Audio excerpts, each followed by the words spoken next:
What is the Fuel Price Stabilization Fund? With the drop in the demand for oil due to the restrictions imposed in response to the COVID-19 pandemic, global oil prices hit a record low. However, the benefits of these global oil price reductions were not handed down to the people at the time, under the promise that prices will be kept stable even when global oil prices rise. This is how Minister Bandula Gunawardena spoke of this plan at the time. We will create a fund to stabilize the fuel price. We will create this fund so that when global oil prices increase, the funds that have accumulated when they were low could be used to keep local fuel prices stable. Why were the people deprived of concessions under this fund with the decision taken to increase fuel prices?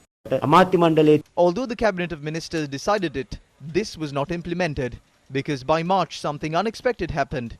The government lost their income from the tourism industry because of the spread of the virus. We lost foreign investments. We lost foreign remittances from expatriates. Also, the government imposed a massive tax on vehicle imports. In the end, the government had to depend on the taxes imposed on fuel imports. The government provided 2 relief packs worth 5,000 rupees. 5.2 million families were given the 5,000 rupee allowance on 2 occasions. We got the money needed for that from the price reduction in the global market, because our other avenues of income were stalled. Under these exceptional circumstances, the Fuel Stabilization Fund was not implemented. What happened to this fund? According to the Central Bank Annual Report for 2020, the Fuel Price Stabilization Fund had a total of 69.2 billion rupees in their account.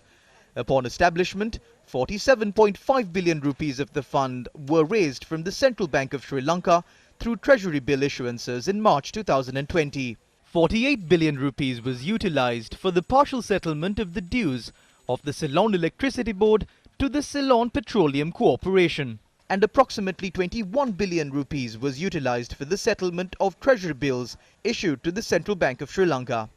According to the Central Bank, the surcharge imposed on fuel was channeled to the Fuel Price Stabilization Fund. However, the subsequent revision and lifting of these surcharges had hampered all inflows to the fund by the end of last year.